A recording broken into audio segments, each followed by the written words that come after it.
Assalamualaikum, salam sejahtera tuan-tuan dan puan-puan. Berjumpa lagi kita dalam video kali ini di mana saya akan berkongsi dengan anda berkenaan dengan paid up capital jangan increase.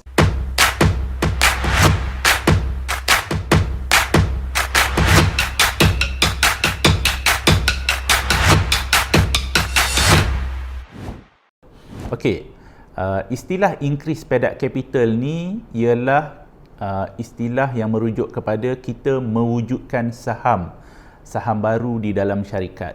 Saham syarikat ni ialah modal yang dikeluarkan oleh pemegang saham kepada syarikat untuk tujuan syarikat menjalankan aktiviti perniagaan. Modal itu bila didaftarkan di SSM, ia akan menjadi paid up capital. Itulah istilah paid up capital. Paid up capital ni ada masa mula-mula kita mendaftarkan perniagaan, mendaftarkan syarikat senian berhad ataupun syarikat berhad lagi. Memang dah ada paid up capital. Biasanya kita start dengan jumlah yang minimum dalam RM10, RM1 ataupun RM100. Biasa mula-mula kita daftar, kita tak letak banyak-banyak lah. Okey, lepas syarikat didaftarkan, kebiasaannya usahawan akan menaikkan, itu istilah menaikkan, increase paid up capital. Usahawan akan mewujudkan saham baru. Kenapa mereka mewujudkan saham baru? Banyak sebab. Di antaranya ialah kerana untuk memasukkan pemegang saham baru, atau mungkin juga kerana mereka nakkan modal yang lebih untuk menjalankan perniagaan, ataupun macam-macam sebab lah kenapa usahawan menaikkan paid up capital ataupun increase paid up capital.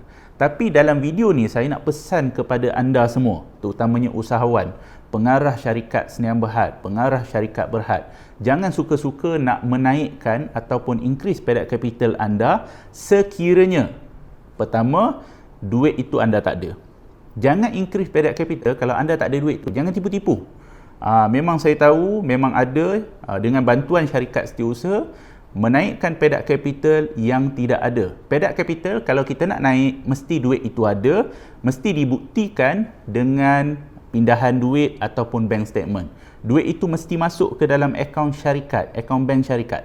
Kalau tak ada akaun bank syarikat, buka akaun bank syarikat. Itu satu cara untuk nak membuktikan duit itu ada, ialah melalui duit tunai. Yang kedua, melalui aset. Tapi aset itu hendaklah dipindahkan dulu kepada nama syarikat. Mesti menjadi hak milik syarikat dulu, baru boleh daftar paid up capital. Sebab tu dia panggil paid up, iaitu modal yang telah dibayar. Okey, faham Jangan increase paid up capital kalau tak ada duit. Okey, itu yang pertama. Yang kedua, jangan increase paid up capital sekiranya tidak ada sebab, tak ada reason.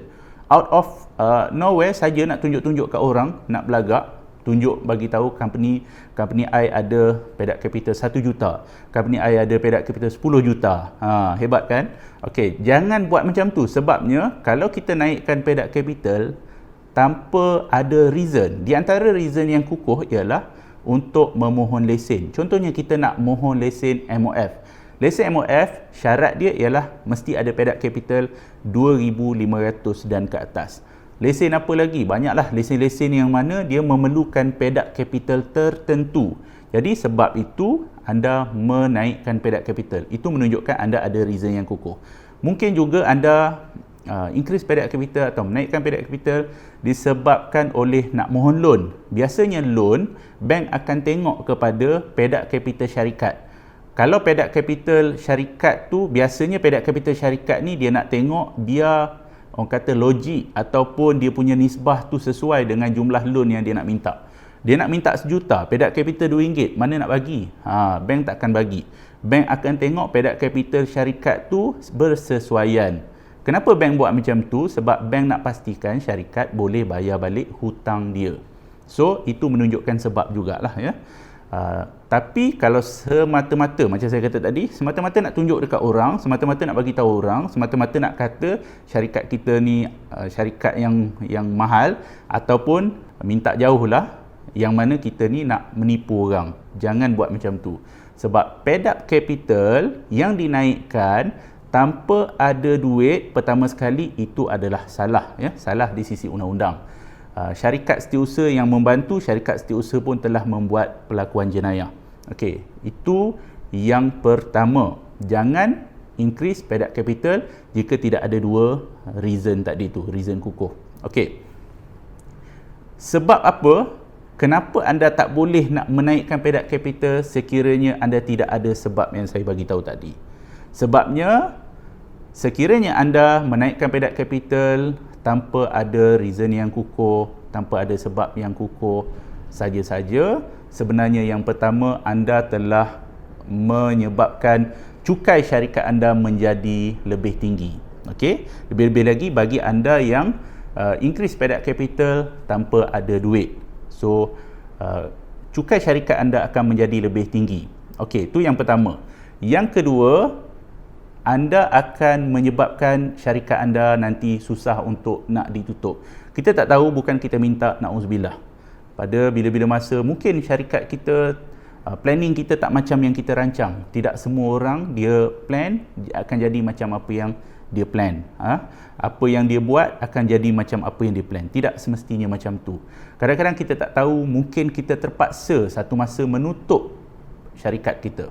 Okey, untuk menutup syarikat sebenarnya ada cara yang mudah dan murah, tetapi dengan syarat paid up capital syarikat rendah. Okey. Jadi sekiranya anda, nampak tak macam saya bagi tahu tadi, sekiranya anda saja-saja menaikkan paid up capital tanpa sebab, ia akan menyebabkan anda membayar duit yang lebih mahal ataupun urusan yang lebih susah masa anda nak tutup juga tanpa sebab. Okey?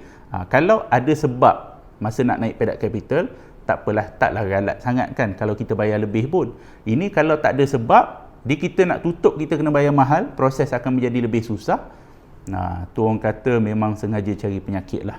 So, saya harapkan apa yang saya kongsikan dalam video ni menjawab persoalan bagi anda yang ada bertanya saya berkenaan dengan perlukah saya menaikkan paid up capital.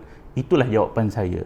Jangan naikkan paid up capital sekiranya anda tidak mempunyai sebab yang kukuh. So, saya harapkan perkongsian saya kali ini memberi manfaat sedikit sebanyak kepada anda. Sehingga berjumpa lagi dalam video yang akan datang. Saya Syaham Ibrahim. Assalamualaikum dan salam sejahtera.